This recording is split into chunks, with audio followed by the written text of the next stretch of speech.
Good evening. It's Sunday, October 2nd. Vladimir Sobotka is days away from signing with the St. Louis Blues. And by days away, I mean until July 1st, 2017, because he's gone back to the KHL, thus ending the most annoying story of the offseason besides Jimmy Vesey watch. This is Pucknology Writers Room, and tonight our panel will reflect back on the 2016 World Cup of Hockey, what went right, what went wrong, and what's the latest going on at Sharks training camp. Plus, if you're watching live on YouTube and you would like for us to discuss any other topics, please comment in the Google chat or send in your tweets to @Pucknology using the hashtag PucknologyWR. Tonight on the panel, we welcome Puck Guy 14 himself, Mr. Eric Cura. What is this place? Where am I? What is going on? Next up is the ever so glorious man, Mr. Drew Weber. What's up, everyone? And I am Kevin Lacey, and last night I set a new personal record for having drunk 12 glasses of wine. And so please go easy on me today, guys. And last but not least is your host of Pucknology Writers Room and the only member of this panel who could successfully cheer for his team at the World Cup, Ian Reed.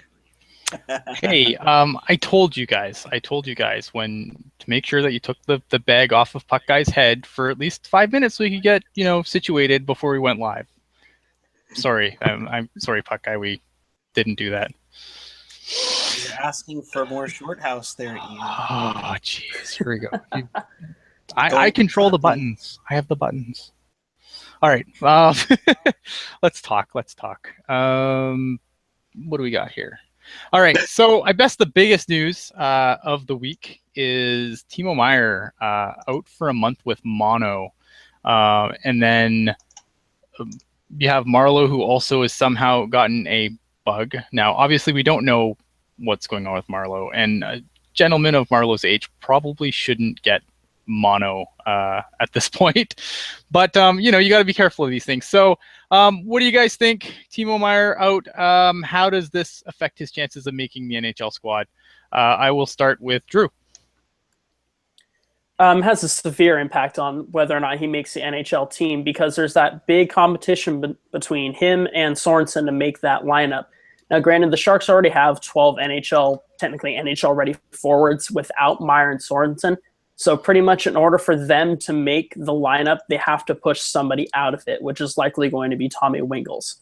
But if Sorensen gets that spot because Meier isn't well to start the season, then I doubt that he's ever going to surrender it because Sorensen has looked really good. Now, Meier has too, but if Sorensen looks good to start the year, there's no reason to get away from him, and I think that's going to keep Meier down. Eric.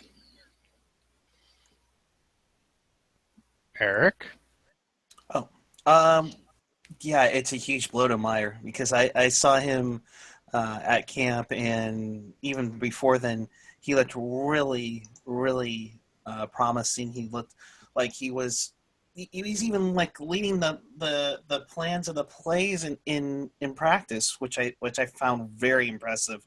But that's a huge blow because I think for all of us, especially Ian and I, we've been ranting and raving about how this guy could be probably the piece that the Sharks needed in the Stanley Cup final that we could use early on. Unfortunately, that's going to be a huge blow, and if he loses a lot of weight, that's a lot of time to get back into form, more than a month. I mean, you're looking at him being in the Barracuda, I would think probably maybe till Christmas at that point. Kevin. Obviously, we all want Meier to make the team. We want both of these guys to make the team. I don't think it's necessarily a bad thing that Meier starts off in the AHL to start the year, whether he's sick or healthy, just because he is a really young guy, and the Sharks can afford to take their time with developing him. Even if he is NHL ready right now, they have all the time they need for him. And getting his feet wet in the pro game in the AHL will get him the confidence that he needs. Having the mono is obviously just devastating for him. I saw him at practice on Friday, and the big liar told me that he was doing great. But I will say, though, he did actually leave practice early. And I just thought, well, maybe because he's missed almost an entire week of camp and, they just want to ease him back in. I had no idea he was still sick. Heck, he probably didn't even know he was still sick. But, or just wasn't saying anything. But it'll be okay for Meyer, I think. But what you guys talked about with the roster spots thing is really intriguing. Yeah, I think I know I tweeted when I found out where I'm like, great, now Timo's going to get buried on the Barracuda, and part of that was a little bit in jest, but a part of it was kind of just frustration too, because while he could make his way back up, it's going to be a lot harder, especially if things are going well. You're not jacking the lineup to bring Timo Meyer up to play on the big club. If things are going well and there's no injuries, and which is obviously what we want. We want things to be going well. We don't want injuries. Timo Meyer could spend a great more deal of time on the Barracuda than, San Jose. It could cost him a season of, taking a shot at the NHL level. So I think from that perspective, it's unfortunate. But at the same time, there's other guys that get to step up now. I don't think Kevin Labanc is has a great chance to make the opening night roster. I think that there's things in his game that would definitely, he'd be best served working out at the AHL level. But I mean, he's making a strong case in camp for, at least a 9-game look before they send him back down to the Barracuda.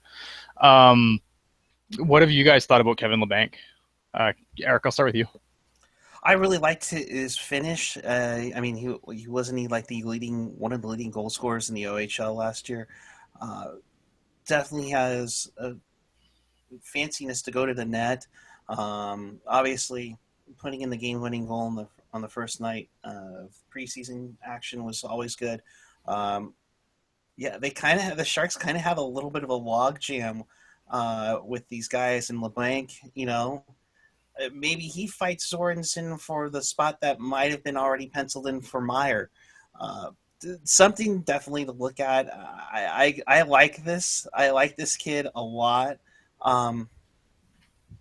This guy looks really, really, really promising. Just like his Twitter, he goes straight to the net. No, he goes straight to the bank to bank it in. Back to you, Ian. Kevin. Believe it or not, despite the fact that I've spent 5 days at training camp, I haven't seen a whole lot of Kevin Labanc, and I'm not entirely sure why. But it sounds like he's been doing really good in the preseason games that he's been in so far. He's looked fine in the times that I've noticed him in camp. I don't think he's NHL ready yet.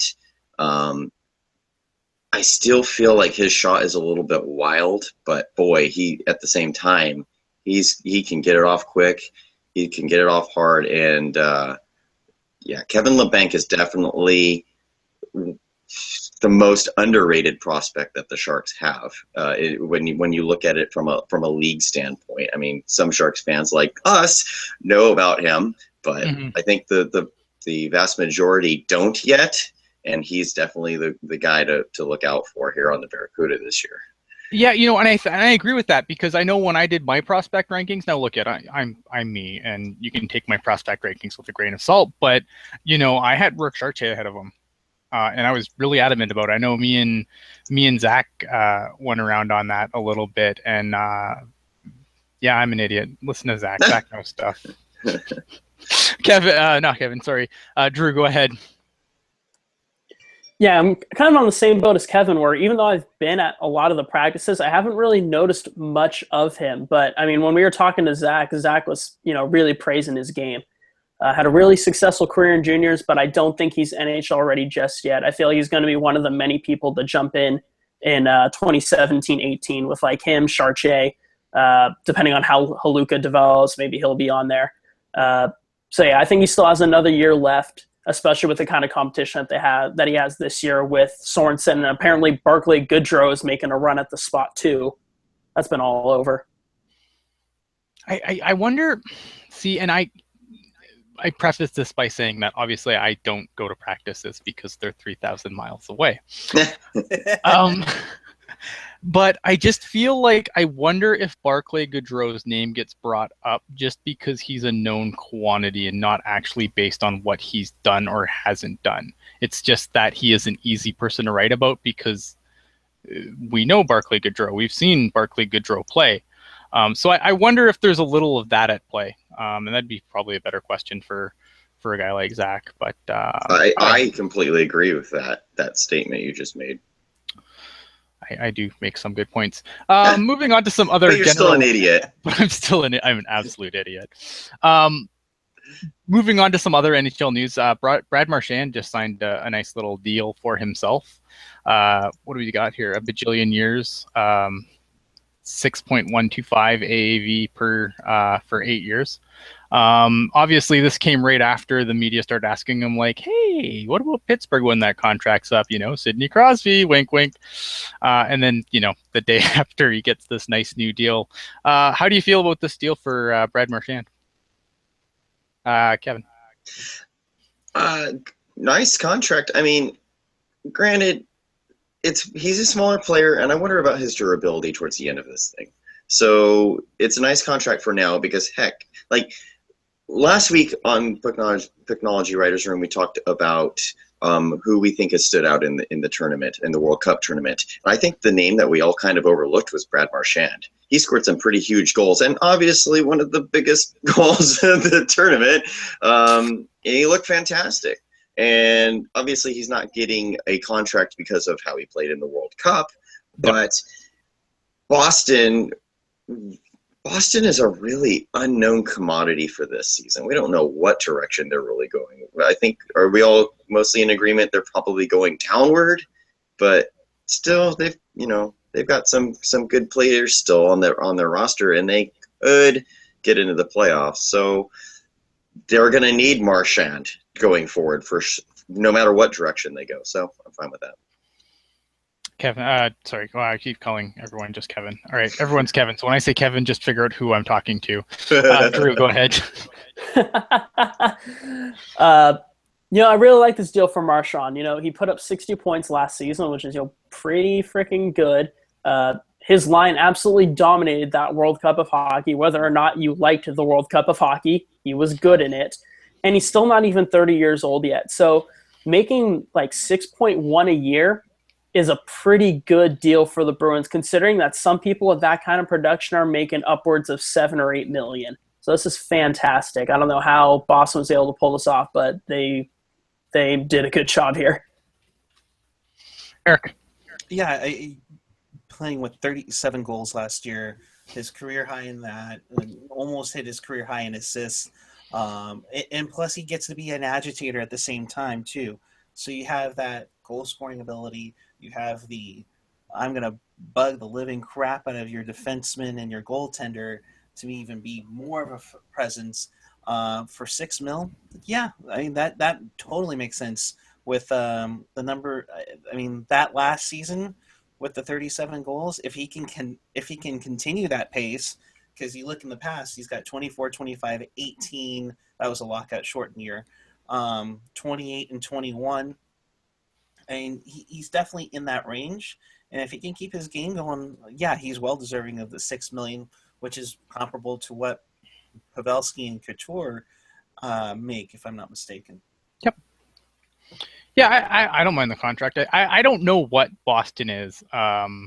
Their drafting has been, in my opinion, pretty suspect of late since the new regime has kind of taken over.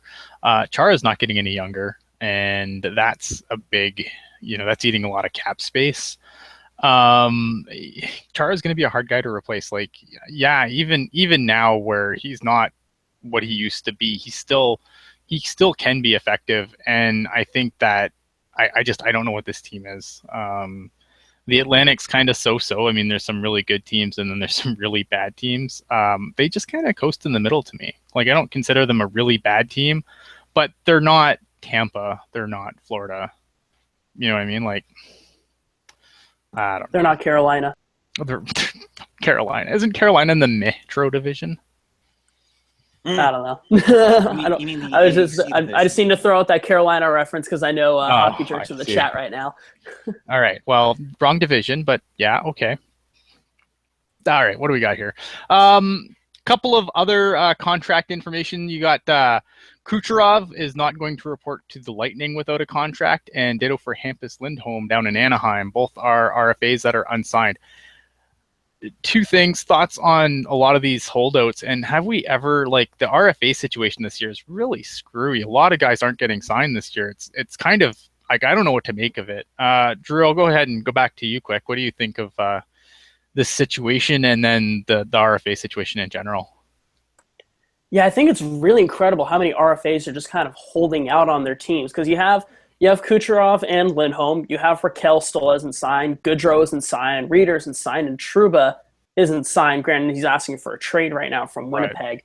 So I'm just really surprised that they're holding out this long with training camp and preseason being underway. I thought for sure most of them would get their deals done, a couple days into camp.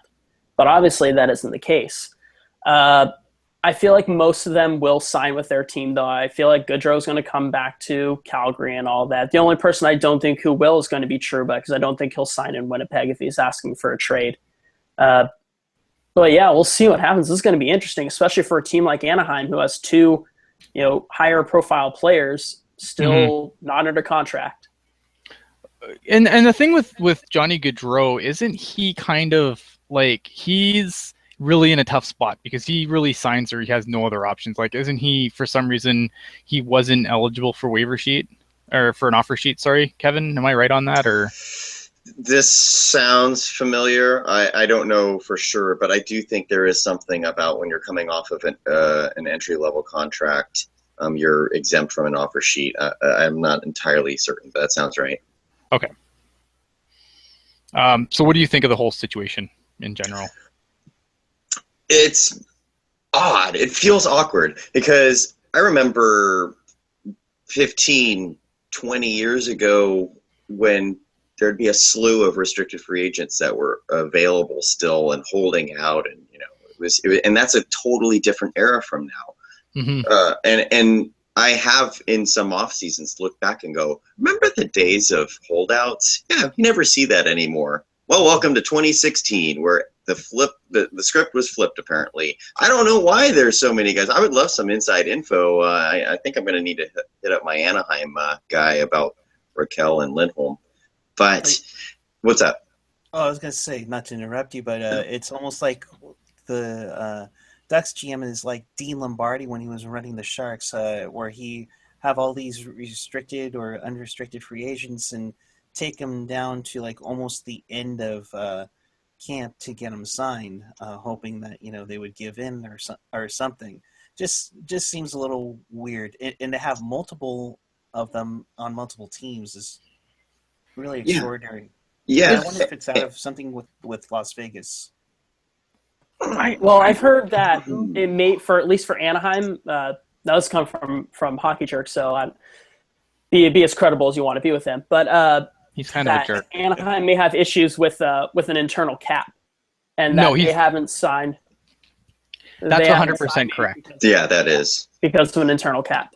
Yes, that is 100% correct. That they do have an internal cap in Anaheim. This is why when everyone was like, "Oh, Patrick Marleau said he wanted to go to Anaheim, but look, they have $6 million worth of cap space. It's a done deal." No, it wasn't a done deal because they can't spend to the cap in Anaheim. Can I want to? Yeah. The thing to remember about all of these guys that have not signed is they have to sign by December 1st, or else they cannot play in the NHL this year. So there is sort of a deadline regarding some of these guys that I got to think they would all be signed. I even think Trouba would be signed. I don't think it would, even if he's not traded by December 1st, I just cannot see him foregoing a season. But Kucherov, it's like with Drouin last year with the Lightning, Kucherov, yeah, he might be their most valuable player at this point, but at the same time, he kind of lost his leverage because of Drouin, because Yzerman's shown he has the balls to wait as long as he needs to. Yeah, the other thing I really wonder is this because we've kind of seen the death of the bridge deal, the bridge contract, where everyone kind of wants their money now. And I wonder how much of a factor that's playing in with a lot of these guys. Look at Kucherov, is probably worth more than a bridge deal. Lindholm's pretty damn good too. So it's hard to it's hard to say like if that's playing a factor. But I mean, at the same time, it's like, you go back to what Kevin said. If these guys don't get signed by December, they're not playing this year. And even if they do push it right to that limit, we've seen guys hold out of camp, and we've seen how bad that generally they are when they come back and try to hit the stride in the middle of the season. Sharks fans can go back and remember the year Nabokov held out, and we missed the playoffs that year.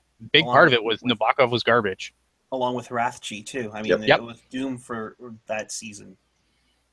Yeah, and Jerk saying, like Kucherov leads the league in playoff goals since 2014. He's earned it. I 100% agree, but that's the cap though too. Is like how do you make room if you're Tampa? I mean, the obvious answer is you trade Ben Bishop, but that's easier said than done. Same thing in Anaheim. The Anaheim's probably going to have to move a piece to get these guys under contract. Again, easier said than done. A lot of these teams, are really not able to either spend to the cap or they're already close enough to the cap that they need to, make a move. So, all right, moving on. Keep on. Oh, the Oilers' new mascot. What the hell is with this? Eric, you said you had a picture of this guy here. Let me. Oh my goodness. Wait. Yes, folks. I have a picture too, but it's not that one. Yes, it's a lovely bobcat. I don't know if I need to be scared or. Are you sure it's not the one that I have up? You beat me to it. Everyone's going to make the same joke. I swear that the Oilers have Gary the No Trash Cougar as their mascot now. But, oh my goodness, that's great. Damn you, Kevin. Oh, wow. Well, I'm not sure what's more uglier is the mascot itself or that orange jersey. Oh, jeez. Well, yeah, you know what? This would scare my children, I think. Right? Yeah. Like, I look in this thing's eyes and I see death. And, I do. Well, there's the Oilers for you. That's true. Oh, wow. Yes. Like, this guy, oh, man, this is something else. For anyone who's listening on the audio stream, if you go to our website, pucknology.net, where I post the podcast and everything else, I will happily post a picture of this fine fellow for you to gander at so you know what the heck we're talking about. This guy's scary. I don't know what the heck. It's kind of ironic that they went with a bobcat since Calgary has Harvey the Hound, but even Harvey the Hound's going. Yeah, all right, that's enough of this. I'm just waiting for like the all-star competitions and whatnot, where they have like the mascots playing hockey, and I'm just like waiting for this mascot. Like I don't know his name, so I'm just gonna call him Gordon. Gordon is just going to start mauling all of the other mascots and just leave a blood trail along the ice. And it's going to be like tragedies. Last year, the feel-good story was John Scott, and this year tragedy struck the All-Star game when the Oilers mascot was unleashed on everyone else. Yeah. See, Kevin and I are on the same page. I was thinking that too. Like, I can totally see it just mauling other mascots. But see, if we need to go with a friendlier, plain-looking mascot, at least they can just do a nice quick call-up into the AHL to the big Condors mascot. Let me just present this. Well, I feel way less scared about this guy here. This guy here I like. I don't understand why. I don't either, and apparently his head is in the shape of an oil drop. But I don't know if that screams Condors hockey. I don't know what will. Well, what doesn't make sense to me is, like, why did the NHL team get the Cougar, even though they're the Oilers, and then you have the Condors who get the oil droplet? Like, that doesn't make sense. Yeah. Does that mean, like, their ECHL affiliate's going to have a Condor as a mascot, even though they're probably not the Condors? Oh, wow. I don't even know what to make of this. At all. What do we got here? Oh. So I had to bring this up since we're talking about mascots and everything. This is the mascot for the Cologne Sharks in the DEL in Germany. And hey, could you just imagine if SJ Sharkey downgraded to this? So, hey, I guess this Cougar Gordon, whatever his name is, isn't as bad, right? Oh my goodness. All right, so send me these pictures so I can put them in the stream so that our audio listeners will have some idea of what the heck we're talking about. So just, I guess, thumbs up, thumbs down to the new Oilers mascot. Oh, epic fail. Just Epic just fail. my Michael Oilers can't get last any 10 lower. years. Thumbs down. All right. Oh, that was fantastic. I was going to say, that was an I know. enjoyable segment, guys. That was. Please Oh. subscribe. Yeah, absolutely. Andrew Shaw gets a 3-game suspension for 3 preseason games from the Department of Player Safety. I'll start with this. I think I doubt anyone's going to disagree with me here. Preseason game suspensions are jokes. If you're going to do something that's suspendable in the preseason, that suspension you should be out for the rest of the preseason, and that suspension should start day 1. Anyone disagree with me? Absolutely. Yeah, Well, totally agree with you. I mean, never mind. I won't mention Rafi Torres. No, I mean, come on. We do not look at suspensions through the lens of what would Rafi Torres get on this show. Well, I'm just saying his suspension was in the preseason, last game of the preseason, and it sure lasted a long time in the regular season. Well, yes. So, right. I'm sorry. I'm doing my Bradshaw. Come on, get me suspended some more. Come on. Hey, All right. do you guys think that Andrew Shaw's suspension wasn't helped by, or like the reason he was suspended because obviously the hit was pretty bad. But do you think, but do you think that him taunting the crowd during the fight that followed, do you think that kind of played into the 3 games? No, that hit was brutal. That hit Okay. that hit was absolutely suspendable in my opinion. And I don't even think there's no way around it. Okay, so a couple of other contracts. We got Kyle Quincy signing with the Devils, $1.25 million. We got Dennis Seidenberg, who obviously benefited from a good World Cup, signing with the Islanders for a year, $1 million. Any thoughts on either of these contracts? I'll start with Kevin. Kyle Quincy, I'll let you guys take Seidenberg. Kyle Quincy, to me, he's in, how do I want to put it? I don't think he gets the respect level he deserves, but at the same time, Kyle Quincy's not really a great NHL defenseman. So I feel like people like to bury him, and I don't think that's fair. But the thing of that signing with New Jersey, though, is New Jersey has a lot of young defensemen in their camp, or had them before they were sent down. And some of those guys should be pushing for NHL spots by now. So the fact that the Devils felt a week into their camp that they needed to sell Kyle Quincy, I think I said sign Kyle Quincy, the Devils should be worried about their prospect pool if that's the case. Yes, I agree completely. Go ahead, Eric.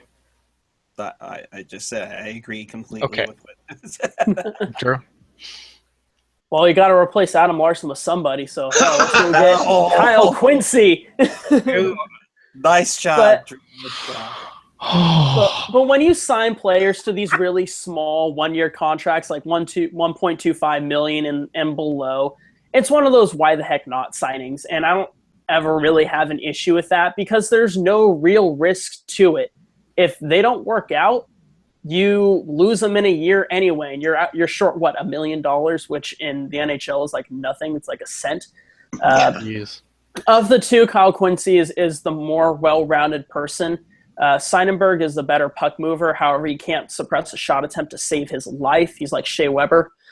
But again, it all comes back to if you have the cap space and you want to fill a roster spot, why not? Yeah, I don't have anything against really either of these signings. I think that they're both serviceable guys. They're not going to make a huge difference. I think Seidenberg can help the Islanders, to be completely honest. The Devils, I don't know what the Devils are right now. I think they're still not very much. Taylor Hall being there is obviously going to help them with the offense, but I don't know what to make of the Devils right now. They're kind of in a weird transitional period. Before we switch gears, I just a little update from our Sharks Canucks game that is going on right now. AJ Strong informing me that the Sharks had 3 shots in the third period. What's the opposite of a shooting gallery? Heading to OT. So there's that. For those listening on the audio later on, then obviously you know the score already, and the Sharks won. Useless for right? you. Yeah, and the Sharks won. Exactly. Didn't they? Yeah, absolutely. Hopefully. Okay, so let's change gears here. Obviously, last week we had the World Cup of Hockey come to an end. Team Canada wins the World Cup of Hockey. Surprise, surprise. Beat Team Europe in 2 games. What did you think of the championship games if you watched them? Drew, go ahead. Drew muted himself. He did. I don't blame him. Yeah, sorry, I didn't mute myself.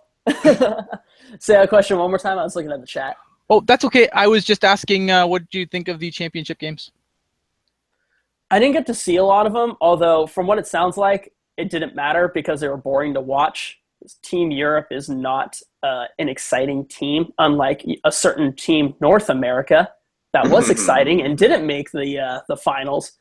But you know, we all knew Canada was going to win it, especially when Sweden got knocked out. So I had to work, so I didn't see the games, but it seems like I didn't miss much. Go ahead, Eric. I thought the first one was like, okay, they probably had one of their weaker games in the game number 1, but they still dominated it in the first game. The second game, we thought, oh, wait a minute, Europe's coming on, and then sure enough, Canada ties it, and then Marchand, solidifies his contract with the huge leaping goal, because apparently it's required if you are a Boston Bruin, you have to leap when you score a big goal. But nonetheless, really, did anybody give Europe a chance, especially going into this tournament? The second I knew it was Canada against Europe, it's like, okay, all right, so they're going to do this in 2, or are we going to go for the ultimate world cash grab of hockey and get this to 3? So was Canada almost mailing in game 2 to try and get the NHL more revenue? And it's like, because I feel like Canada could score at will, and they were just like, nah. And then finally they're like, nah, let's just send it home, boys. Let's just go score 2 goals right now in the last 2 minutes of the game and win, And how do you think Montreal fans felt when Marchand scored that goal? Like, yeah, oh, zut alors, Marchand. Like, they love him. Let's kid ourselves here. Yeah, look, there is some really, really good hockey in this tournament. Those last 2 games were not among them. They were really boring to watch. I remember being really just really pouty about it after game 1. I thought that Canada played, it really, the last 2 games really had an all-star game feel to them. They weren't very intense. There wasn't a whole lot of hitting. I think Drew Doughty finally hit someone in the third period. It's like, oh wow, hey, that was a hit. Like, it's, it kind of likened me to that all-star game where I think it was Roenick just hammered Tkachuk in the all-star game. And if that was the only hit of the whole game, that's what I kind of likened that Canada-Europe game. Europe plays a very boring style of hockey. I mean, it was effective, and I give them full props. But I mean, did anyone watch the 2003 Wild? Does anyone ever want to watch the 2003 Wild again? Do you want to watch 90s New Jersey Devils hockey? No one wants to watch that crap. So while I give my hat to Team Europe for making it that far, very boring team to watch, and Canada just really, I feel like they just didn't take it seriously. I thought that it was just a big game of rope-a-dope. They didn't play their best hockey, and it was disappointing to me. Didn't take it seriously. Heck, I mean their cup celebration, if that's what you want to call it, it was very awkward to watch because, Crosby gave the trophy to Thornton, and that was cool, and Thornton had his moment. Mm-hmm. And then it went around to one or two other guys. Then it got to Marc-Edouard Vlasic.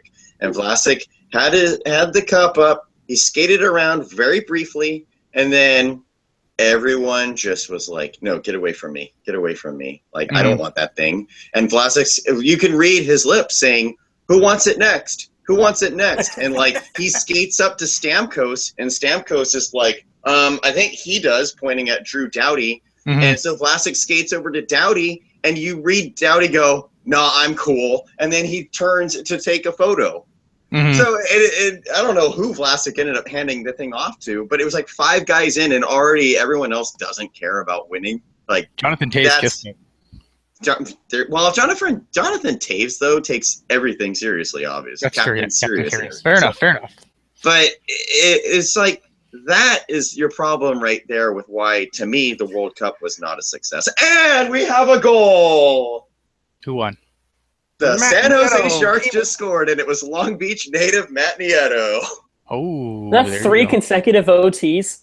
Yeah. 3 consecutive OT wins. An assist by Nikolai Goldobin. Wow, Goldie. All right. Oh, the guy that Ian was ripping into earlier today. All right. Who didn't get to talk yet? Did everyone get to talk on the game? Me? Okay. No, I said that the games were terrible. All right. So Kevin, you don't think the tournament was a success then? I don't think it was a success at all. I thought at least stateside. Okay, fair enough. You think overall it might have been a success? Or, I mean, obviously in the States, that's fair.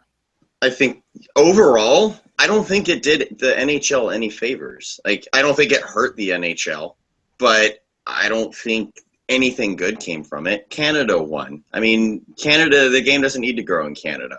Like, it needs to grow somewhere else. I mean, they booked it to be, talking wrestling terminology here, the NHL booked this thing to be USA versus Canada in the final. And when USA lost, and then when Team North America, the only team that non-Canadians cared about, also got eliminated, who was there to root for? That's fair. Eric, what do you think? Success, not success? Not a success in the States, but maybe overall success? Where are you at on this? Definitely not success in the United States. And trust me, ESPN's like, thank God that didn't go to a game 3. Hell, I was like, thank God that didn't go to a game 3, and my team was actually in it. It was sad. It was really sad. It's like, okay, USA is out. Didn't even look like they gave a damn. And then probably the best moment of the entire tournament was that overtime between Sweden and North America. I mean, if the tournament was like that, going, back and forth with action, oh yeah, sign me up for it and then some. However, it doesn't help that USA goes out, the kids go out, which I think was probably the second biggest selling point. And then you're going up against a continent, not a country.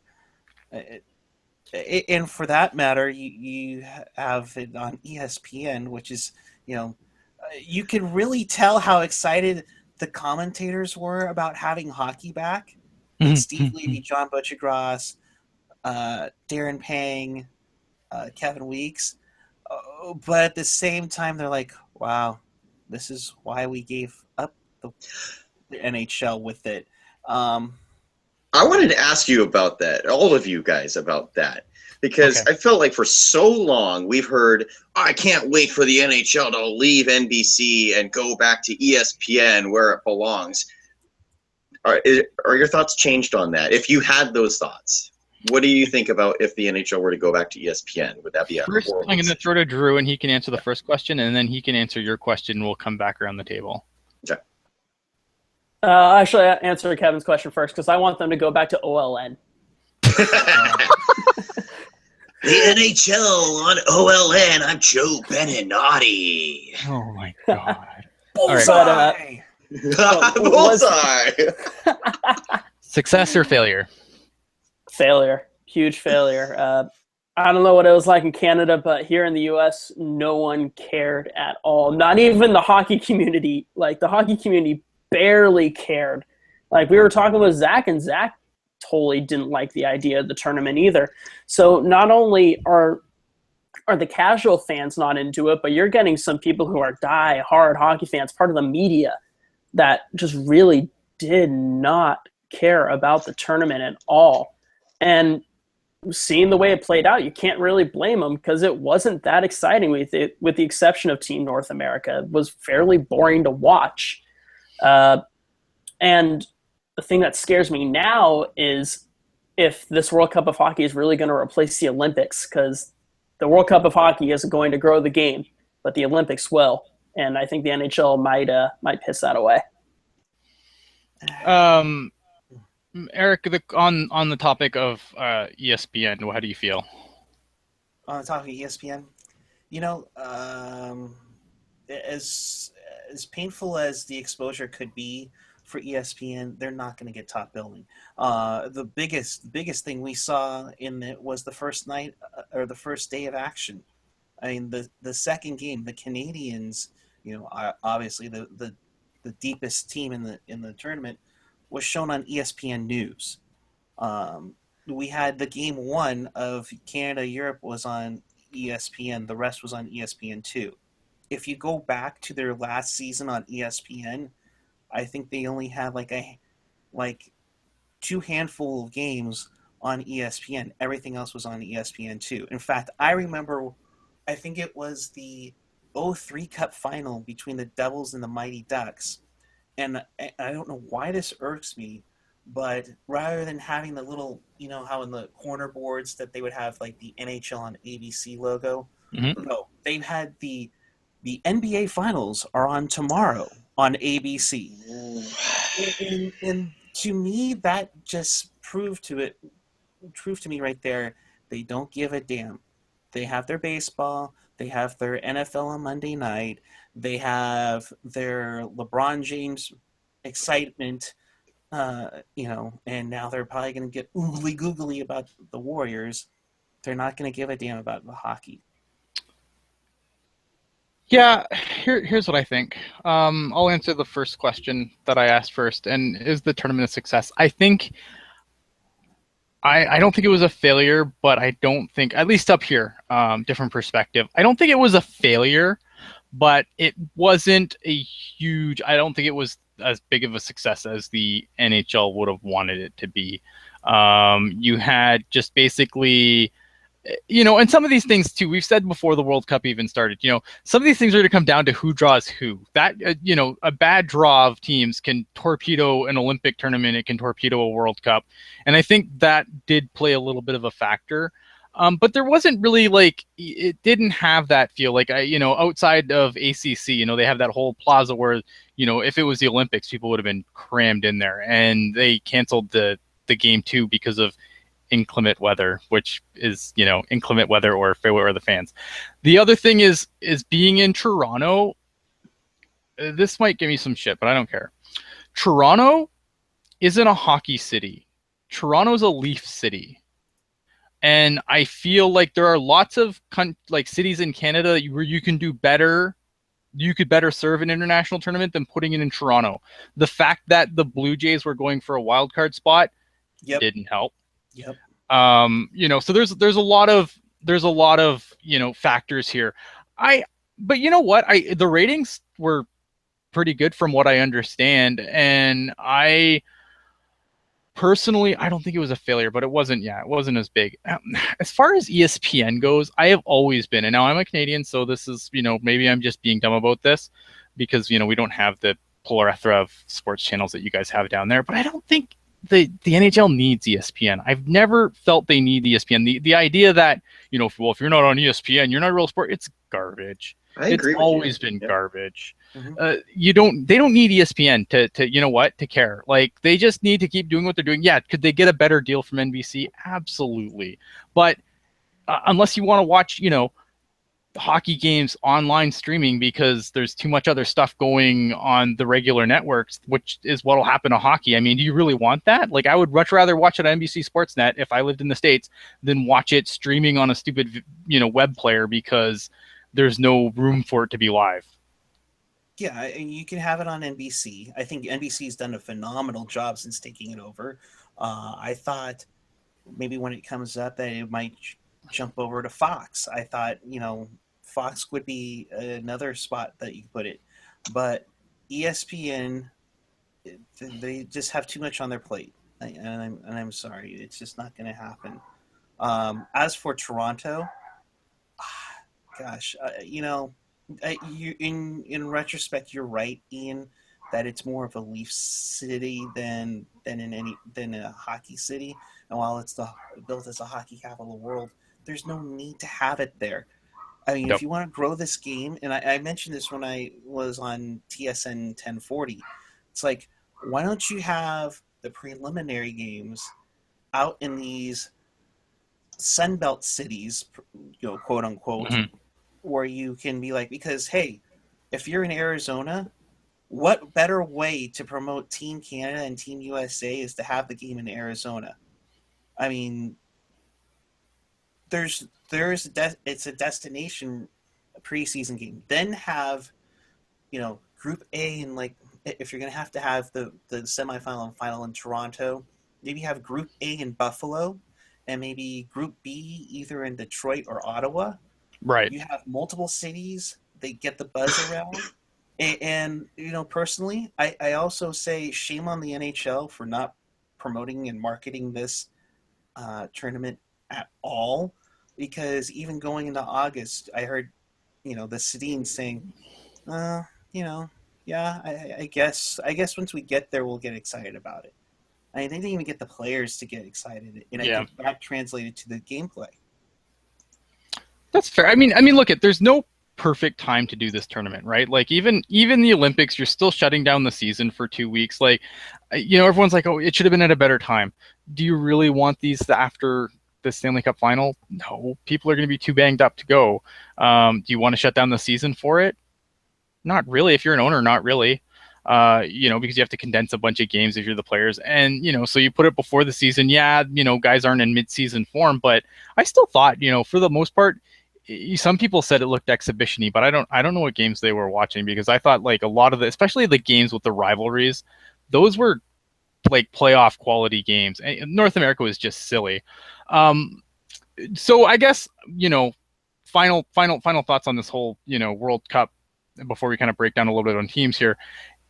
Do you see this doing again? Do you think they should do this again? What would you do differently? Drew, I'll start with you. What I would do differently is not do the tournament. Wow. Because I don't think this helped the game at all, and I don't think it brought in as much revenue as the NHL would have hoped. But things I actually would have done differently. I got a question. Wait, before you start. But if isn't the problem that the fact that they haven't done one of these in 12 years? So if they did it more regularly, don't you think it would? Do you think it could catch on if it became an every 4-year event again? I don't think so. Actually, I think not having it for such a long time should have built up the anticipation for it, because you're like, hey, we haven't seen this in 12 years kind of thing. It's been a while. We don't know when this is going to happen again kind of thing. So I think that should have built up the anticipation more than anything, where if you have this consistently, you're going to kind of lose the novelty of it. Yes. Yep, I agreed with that, and I'm totally brain farting on what I was going to say in addition to that. So yeah, I think part of it is the fact that it's building off of the World Cup of Hockey in 2004, 5, 4. Okay, whatever before the lockout. Well, see, but that's my point right there. Like I don't even remember that last tournament, like what year it was in, because that tournament was kind of lame also. But there was a lot of buzz for that tournament because that one was the first one 8 years after the 96 World Cup. So I think they can do it right if they do it more regularly, but they've got to change how they promote it. The NHL, I thought the NHL did a fine job of promoting it. They relied too much on ESPN to actually cover everything, and ESPN has a terrible track record for hockey. I think it did help that ESPN's commercials were garbage. Yes, that too. Here's the other thing. I think it could catch on. I think the big reason why the 2004 World Cup had so much buzz is because we knew the very next day the league was getting locked out, and it was probably going to be a long one. So that was all the hockey we got that year. So I think that played a factor. I think that, we're in the Olympic era now, and I think that, the World Cup is never going to unseat the Olympics. And I think that's why I kind of like what the NHL did, and they kind of gimmicked it up a little bit, because by doing that, they really said, look at this. Yeah, this isn't the Olympics. And, maybe it's not the same as the Olympics. I have all the time in the world for best on best hockey. And I'm not saying this because, Canada's been winning or anything. Talk about that in a bit. But I don't know. I personally enjoy best on best hockey. This might just be because I'm Canadian and dumb. And it makes me angry when people are like, oh, you couldn't wait another month for NHL season? What, are you entitled? And I'm like, go to hell. Go to hell. No, well, you guys will both make good points. The 12-year wait between tournaments, I mean, you're already, batting behind, trying to say, oh, yes, remember when we had this tournament back in 2004? Oh, and let's not forget when the U.S. upset Canada way back in 1996. Yes, 1996, when the tournament was on Prime Sports and FX in the era of Fox Tracks. That was 2 World Cups ago. That might be part of the problem as to why this didn't get some exposure, because you keep having it inconsistently. I mean, you had the Canada Cup 91. We had 1987. We had 83 for the previous one before that. They kept having them consistently. You need to have the consistency, just like the refs. You need to have some consistency. Well, I think, and here's a problem, right, was that the NHL basically said, well, we don't need the World Cup anymore. We've got the Olympics now. But now that the Olympics aren't going to places where they like, now it's like, oh, well, shit, I don't want to shut down the season to go to South Korea. Who cares about hockey in South Korea? I think that's a problem. I also wonder if Team USA had a better showing, how different people's reactions would be in the afterthought, because I think that it's really hard, especially after Team USA looked so terrible. I mean, that was, it was embarrassing. And I wonder how much of a factor that plays into some of the anger, towards the tournament. Last thing, narratives on this tournament. Which narratives are you sick of hearing? Any narratives you're sick of hearing? I've got 2. Does anyone else have any before I go? Reg Carling should never be seen or heard from again. Fair enough. That's actually a good one. Here's the 2 things. I was gonna say John Butchergross going, hey Weeksy, hey Weeksy. Okay, we get it. You're excited that Kevin Weeks is there, but guess what, John Butchergross, you need to stick to the studio because you suck as a commentator. Damn. Okay, here's Kevin Weeks and Scory Perry. All right, here's the 2 narratives I'm sick of hearing, though. First, I'm sick of hearing the world cash grab of hockey. Next to FIFA, there is not a more corrupt organization in this entire universe than the IOC. So let's put this cash grab of anything to bed. Number 2, Team USA would have been just fine if it wasn't for Team North America. With who is picking that team, that is categorically not fucking true. Pardon my language. Those are the 2 things I'm sick of hearing. Giving us that E next to our title, Ian. You gotta do it. I'm sorry. I get a little heated up sometimes. I'm so sick of hearing that, though, because if you look at the players that made the team, and I know this is probably a dead horse by this point, but if you look at the players that made the team and you look at the players that were on Team North America, let's be honest. Austin Matthews, anyone thinking Austin Matthews is on this team is doing it with the benefit of hindsight from the tournament. Jack Eichel, yeah, I could see it, maybe. Johnny Gaudreau, again, maybe, because, kind of small, not those grittiest of players. but you would hope they'd take Johnny Gaudreau, but then you would hope they'd taken other players too. Who else do they take? I mean, they took Jack Johnson over better defensemen. So are they taking Seth Jones? Probably not. Yeah, I mean, the list goes on. So stop with this BS nonsense of, they sabotaged Team USA. They didn't sabotage Team USA. Team USA sabotaged itself. Yeah. Yeah, exactly. It's like you can't. I'm not going to deny that there are better American players on Team North America than there were on Team USA. However, with Dean Lombardi picking the team, it didn't matter. Johnny Gaudreau, as much as I love Johnny Gaudreau, and he would have been on Team USA if there was a different general manager and you don't have Team North America. Johnny Gaudreau should have made the team, but he wouldn't have because it's freaking Dean Lombardi. You'd rather have Dustin Brown probably than Johnny Gaudreau. Well, let's put it this way. Dean Lombardi assembled this team like he assembled the 1995-96 San Jose Sharks with more grit than anything else, thinking that you can grit your way to a Stanley Cup. Well, breaking news, everyone. It didn't work then. It didn't work here and now. All right. So guess what? You suck. Okay, so since we've kind of transitioned to the next little phase of what I'm talking about, I just want to kind of have like some closing notes on the teams that didn't make it. Since we kind of already talked about Team USA, one thing I want to ask you guys, are you surprised that Pavs has escaped as unscathed as he has, surprisingly, from this tournament, being that he was the captain of Team USA? Kevin, I'll start with you. I think it's because of the fact that hockey people didn't seem to care too much about most American hockey people didn't care too much about the tournament, that it just kind of, the USA lost. Okay, let's go do something else. Like, because Patrick Kane, I feel like, is the same way, and he didn't do anything in the tournament either. So surprised, I guess, a little, but from the media? Go ahead. What's that?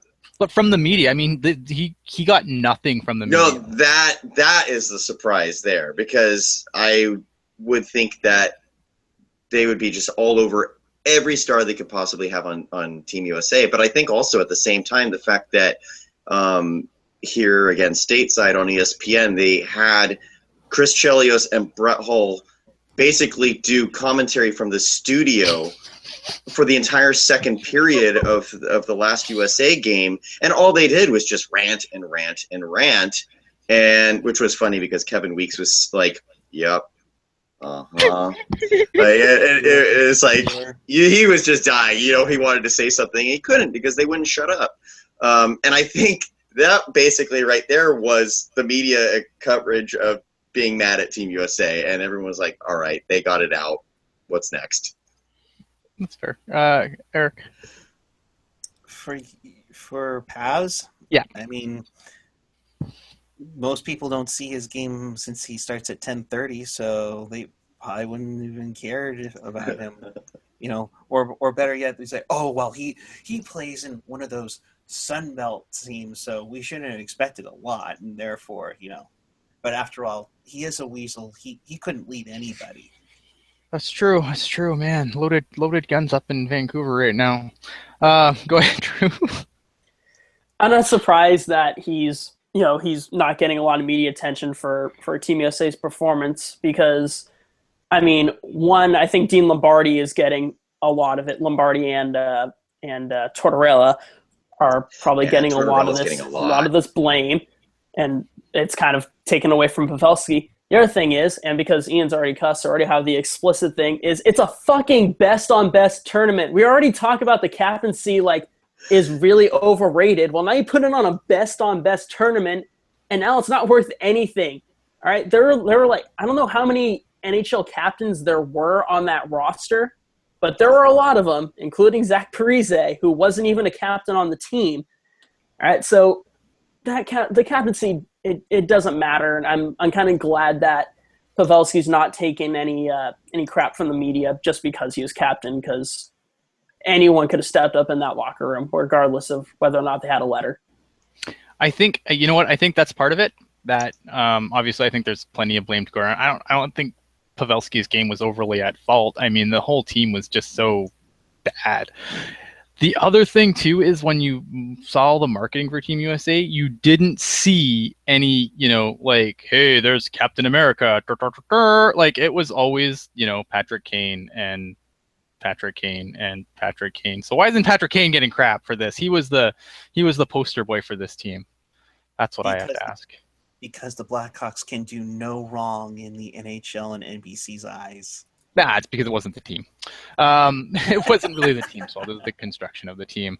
Okay, let's talk about some other teams. Just quick, kind of rapid fire some of this until we get to teams that matter. Czech Republic. Well, come on, it's the Czech Republic. Czech Republic, I still say the same thing. I think that Team Europe really put them at the biggest disadvantage because they had by far the least amount of players to draw from. The second they lost NHL players, they were immediately replaced by KHL players. And that, you can't really fault them for finishing the way they did when they were easily the worst team in the tournament, and it's not really their fault. Kevin. Well, I picked the Czech Republic to finish 8th out of 8, and they finished 6th out of 8. So good for you, Czech Republic. Kevin. You're doing it again. What do you want?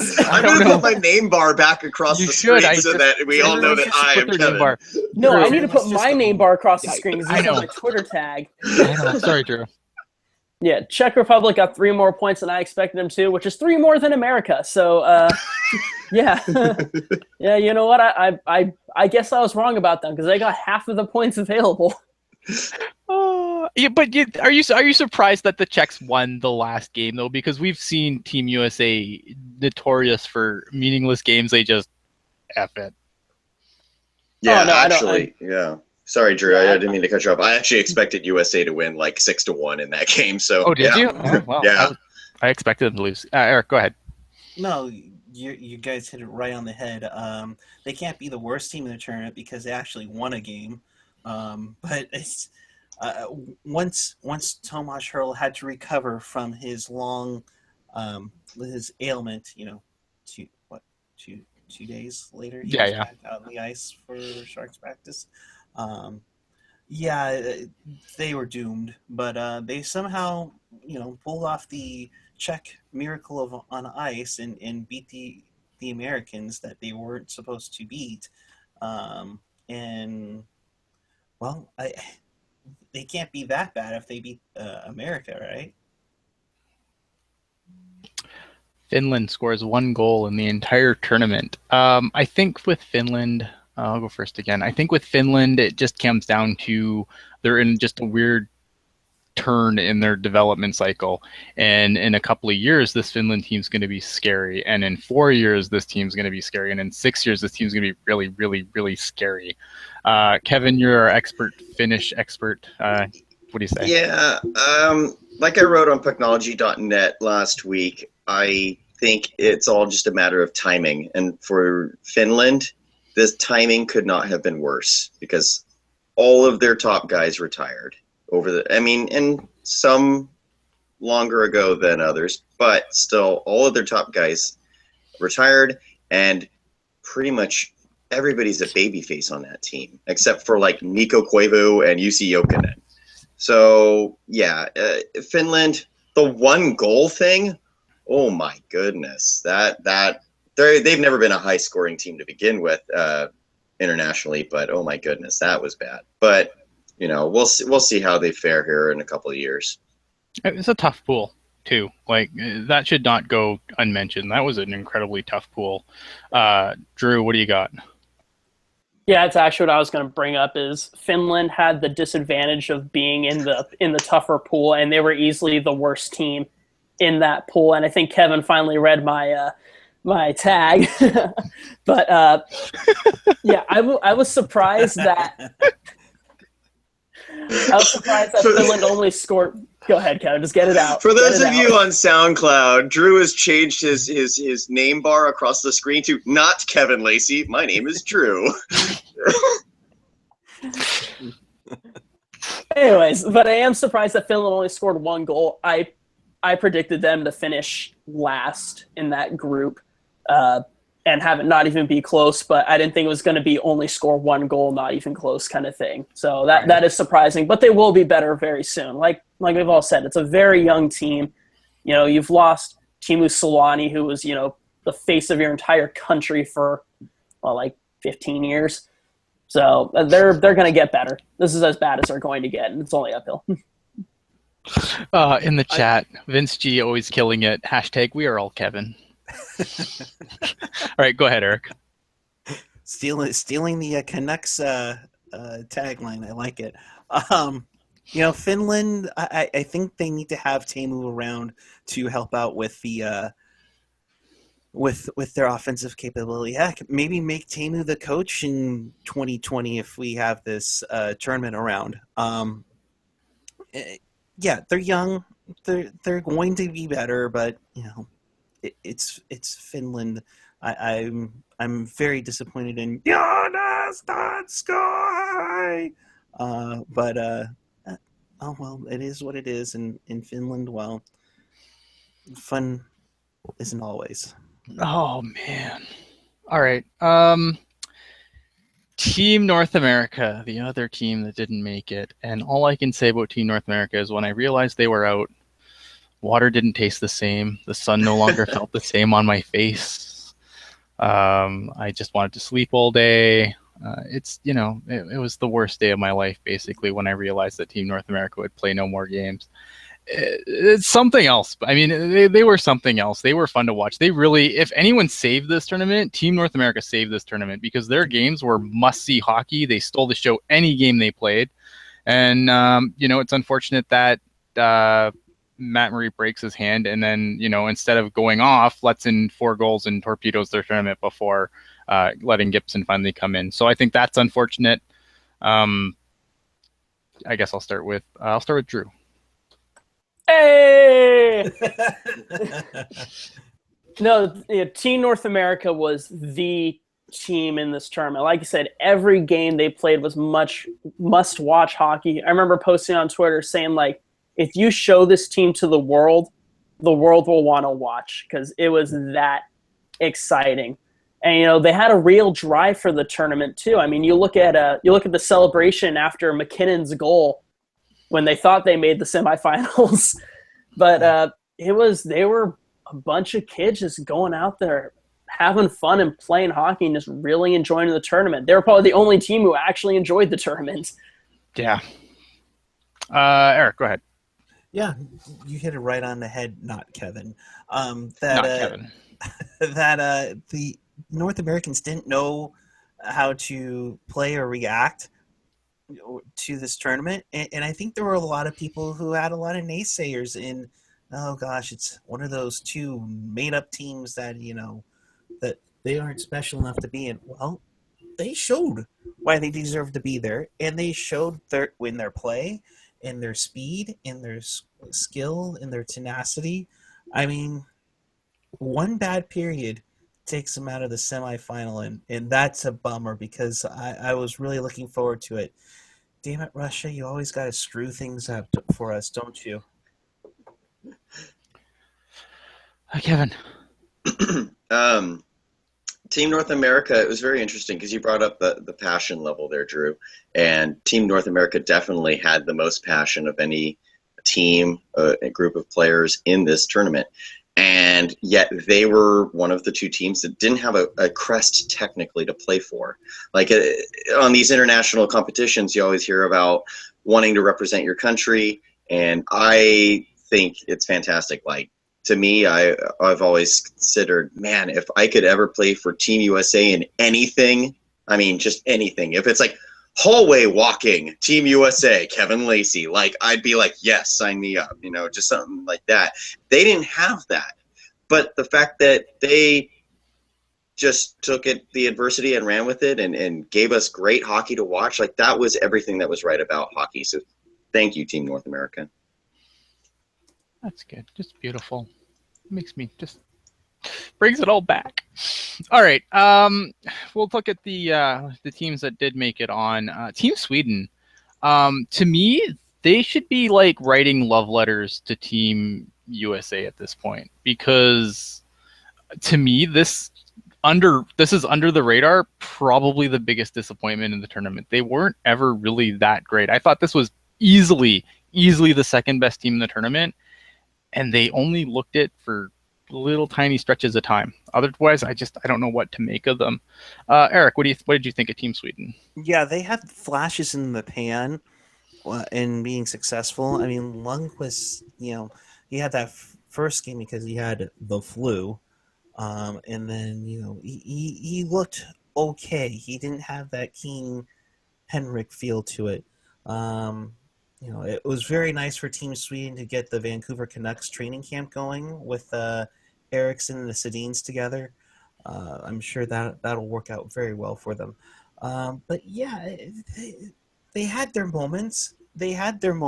I mean, it looked like Sweden was going to take that overtime, the infamous overtime against North America. Of course, the seedings can never, finish because they're Swedish. But oh well. Oh, thank you. I'll be here all week. But yeah, they had their moments, but just couldn't get it done, just like the Canucks. Back to you. Wow. All right, Drew. Yeah, I'm surprised. Like, when I remember sitting in the bleachers at Sharks Ice watching practice next to Hockey Jerking. I know Kevin was in the building with me, and we saw Sweden lose to Europe in OT and thought, oh my God, this is happening. Sweden is such a good hockey country. They have one of the better goalies in the tournament. They had the best D-core in the tournament. And while I was never really big on their forward group was at the very least above average. Yeah. So to see them lose to Europe was absolutely insane, and it's a disappointment for them because I feel like it's a disappointment for them, and it's a disappointment, I think, for the tournament, because I think a Sweden-Canada final would have been fun to watch. Well, it'd been like a rematch from Sochi, if I'm not mistaken. That sounds right. So, I mean, yeah, there's that. Team Russia. Who's messing with their mic? Eric, put your mic down. I can't. Otherwise, I'm not. You can't hear me, apparently. Sorry. All right. You're fired. Team Russia. Team Russia is perplexing to me because this is a team that used to be the villain, right? And they're kind of like, do you think that Russia is still a hockey power? They have not won a best-on-best tournament in well over a decade. What's with Russia? Is it just poor management, poor coaching? Are they just not a hockey power anymore and we just overrate them because of history? Kevin, what is it? I think that you could say they're a hockey power. I don't know if there's any hockey power outside of Canada right now, when you really look at it, because no one's on that level. But at the same time, it's like, well, you can't have one hockey power. So, I mean, Russia, Sweden, Finland, USA, I think they're all still right there. I think Czech is the team that we'd have to worry about not being a power anymore. Russia, I think they just have too much internal strife with what's going on there with sometimes like Putin gets involved, like this is my team now, and it's like, whoa, okay, like I don't think Barack Obama is going in there and picking Team USA because it'd be all Hawks anyway. But I don't know, there are too many people with too many differing opinions, and I think that Russia just needs one strong leader to finally say, this is the team that I'm going to build. Love it. Eric. Yeah, you don't need to have Putin rear his ugly head, but I think they emphasize more on the creativity and offense, that it gets to the point where, I think they've forgotten about their defensive assignments, and I think we all agree that Russia's defense wasn't the best in this tournament. They also need some goaltending. Bobrovsky had flashes in the pan himself, but he wasn't the stone cold goalie that we've seen Russia have in the past. Vladislav Tretiak per se. But yeah, I think they're fine on the front end, on the back end.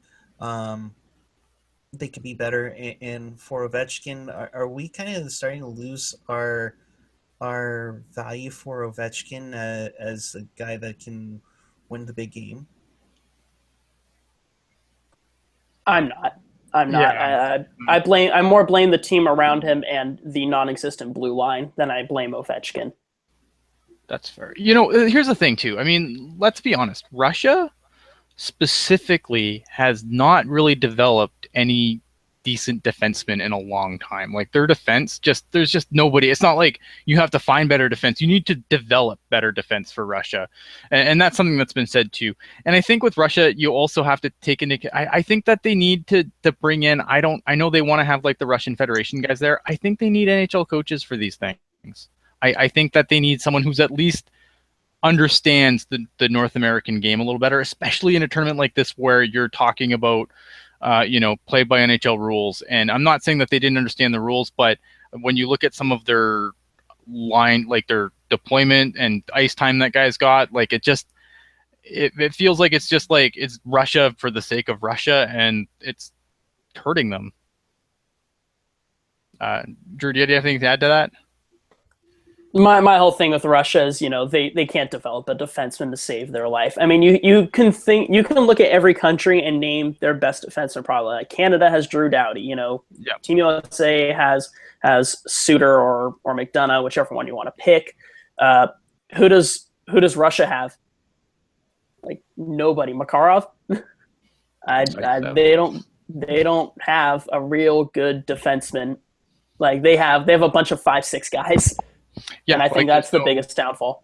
There's no elite guys. Like there's no, like once upon a time, they had guys like even like Gonchar. I mean, is that the last elite defenseman they produced? I'm just going by the chat here because I honestly don't have an answer for that.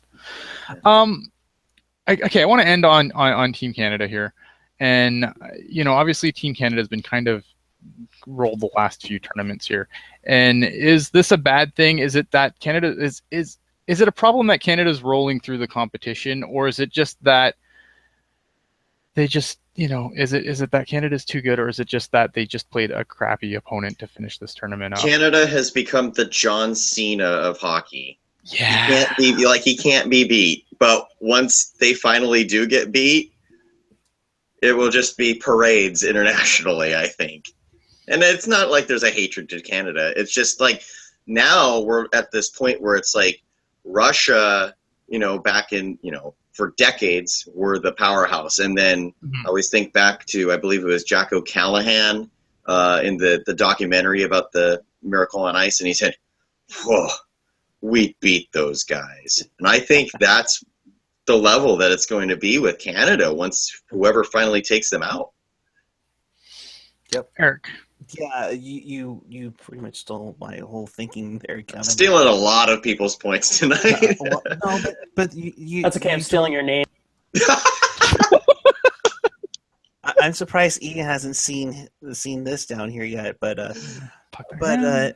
yeah, Canada is the new Russia in hockey. I mean, they've dominated so much since 2010 in that damn golden goal because, everything has to happen to flipping Sidney Crosby, damn it.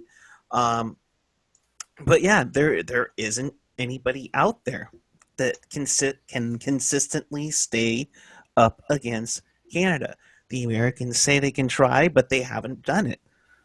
They aren't close to it. The Russia we just mentioned, the defense and goaltending sucks. Sweden and Finland can have a moment, but I don't think they could have beaten them in a best of 3 series. And North America is only going to be around every 4 years, maybe, because USA is complaining about North America. So yeah, I just think Canada is just way too much of a powerhouse. I mean, we've all mentioned it before. They could pick this team, and then they could probably pick another team that could probably, step in for them. Drew.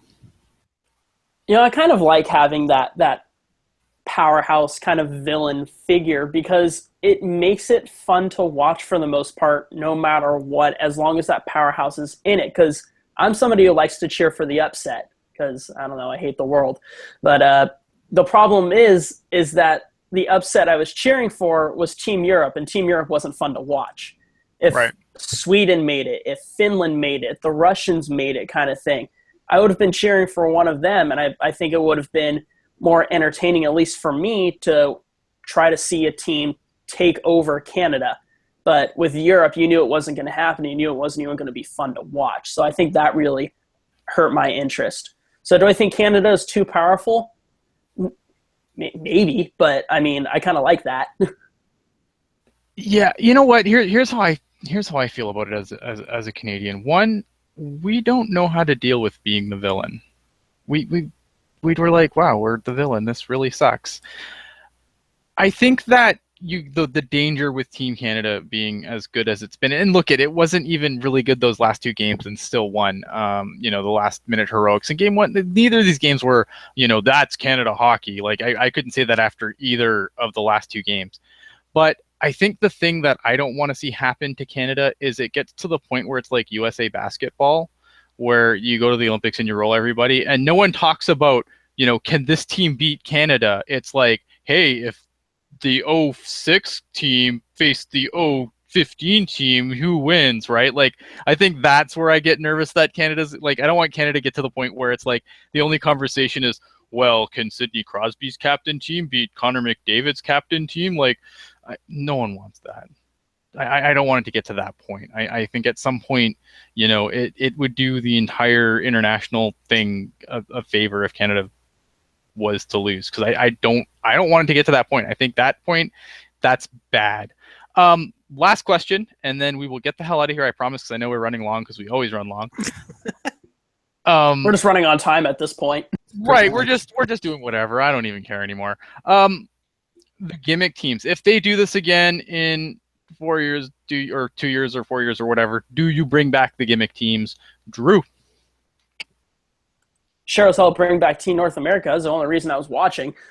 So you gotta bring them back. I'm not sure if the pool in 4 years is going to be as good as the pool this year, depending on how they play it out. Like, they're like, oh, you can't play for Team USA twice, so that you have like Austin Matthews and McDavid playing for their country, kind of thing. But either way, I think it's going to be fun to watch young talent and fast hockey, kind of thing. Team Europe, as boring as it was, was successful. So I don't think you can walk up to Team Europe and be like, hey, congratulations, you made it all the way to the finals. You're not coming back. I don't think you can do that.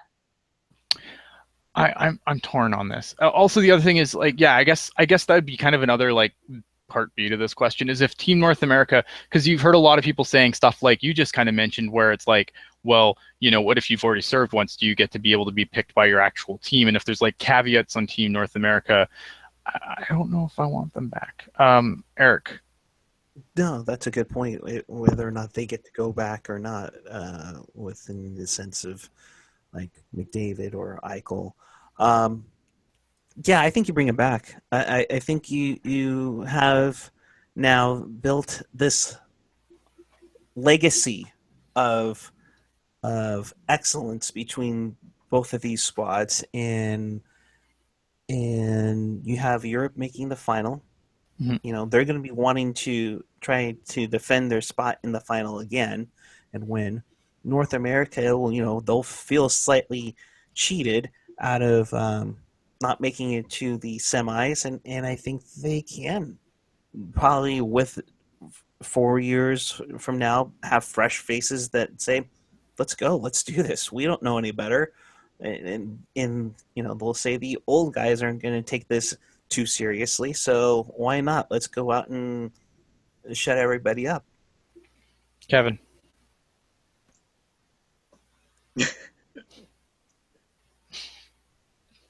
No answer? Kevin? No. Did you mean me? No, you guys got it good. You guys got it good. All right. So here's my thoughts. I'm surprisingly, I don't know if I'd bring either team back. And here's why. As much as I love Team North America was like the greatest thing ever. I'm just concerned that if Team North America comes back, you're going to have like these silly caveats where it's like, oh, well, yeah, Connor McDavid can play for Team Canada and Jack Eichel can play for Team USA. I mean, a part of this, what made Team North America so awesome, was watching a guy like Connor McDavid dish the puck to Austin Matthews and, just seeing that kind of stuff go. And I just worry that if you start putting caveats on, I understand that USA Hockey is going to want their guys, and this hurts Team USA more than it hurts Team Canada. And I 100% get that. And I 100% understand why people would want their country's teams to be able to have first dibs, and then the leftovers could play for Team North America. I don't hate that. I'm just not super happy about it. I guess it would be less exciting because it's not the best of the under 23 team. And then with Team Europe, I feel like, forget the boring. This was nice because all these guys like Anze Kopitar, who would never, playing with Slovenia, obviously they don't have a prayer of winning this thing. But at the same time, so many people wrote off this tournament and didn't even watch it because of these teams.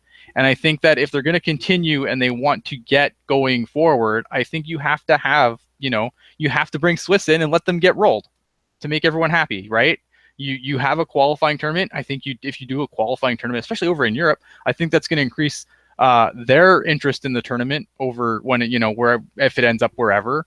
I assume it's going to stay over in North America, but maybe they send it to Europe. But if you don't send it to Europe, then you have these, preliminary tournament to see who plays in to the, because you're going to have lots of time in 4 years to do it. I think that could increase that'd be great.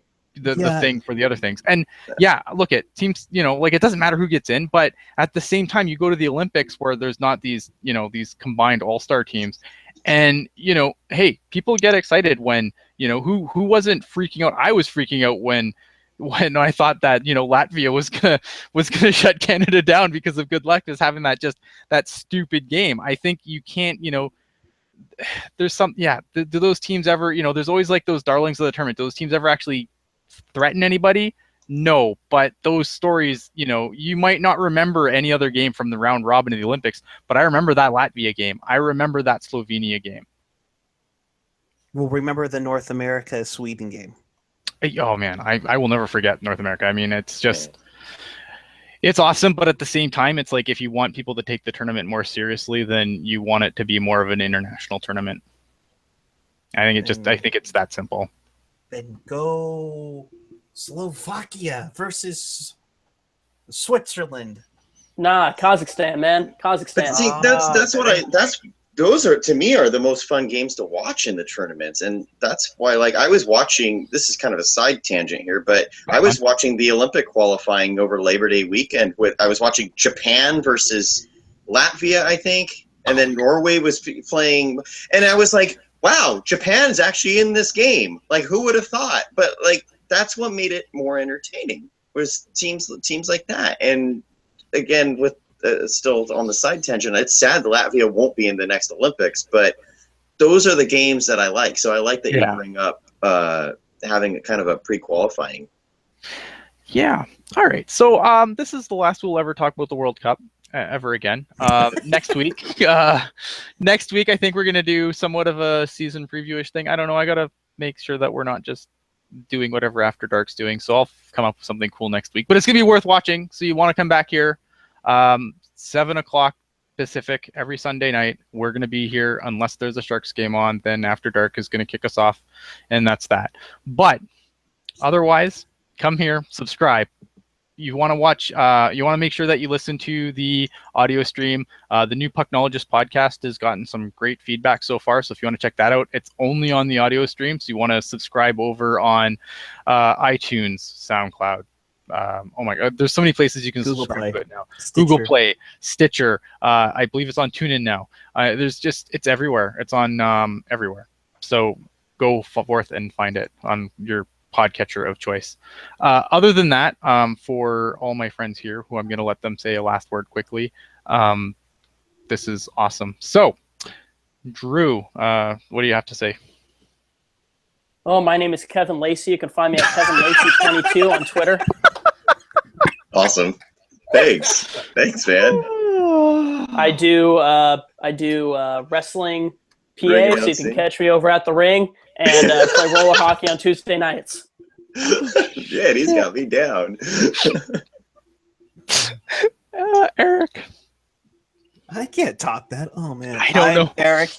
I'm at PuckGuy14 on pretty much every social media platform there is, except for Tinder and Adult Friend Finder because my girlfriend would kill me. I am one of Ian's good buddies that runs Pucknology.net. I'm also a contributor to After Dark. And on a shameless plug because that's what we're doing here. October 11th, watch me on Wheel of Fortune. Yay! Yay! Well, I am the real at Kevin Lacey 22, but Drew pretty much handled all my stuff. He is at puck_over_glass. I gotta bring that out. I also want to give a shout out to AJ Strong, who was tweeting us up this evening using the hashtag PucknologyWR. Thanks for watching. I thought Pucknologists was awesome. I thought that show was so good. So you want to check that out. You want to check out Pucknology After Dark, Pucknology.net. And I won't be here next week, so and this time I really won't be here next week. So have a great show, guys. And again, I'm at Kevin Lacey 22. I quit. I find that Bulkapookie. I am Ian Reed. You can find me doing all kinds of things on Pucknology, or you can find me writing also occasionally on Last Word on Hockey. Again, next week we'll be back here. I know that we got some other stuff coming up, so stay tuned for that on Pucknology. Aside from that, this show works a lot better when we have people to work with, so I appreciate everyone coming into the chat, people tweeting at us. If you ever have anything that you want the writers to talk about, don't be afraid to DM me on Twitter, and I will make sure that if there's a topic that you think that we should cover, could be Sharks, could be anything hockey related, preferably NHL, but we've been known to wander off in other topics that no one cares about. So I'm fine if you have a junior question. DM me, let me know, and we will absolutely discuss whatever it is that you feel that we need to discuss. For everyone else, I am Ian Reed, and thanks for watching, guys. Have a good night.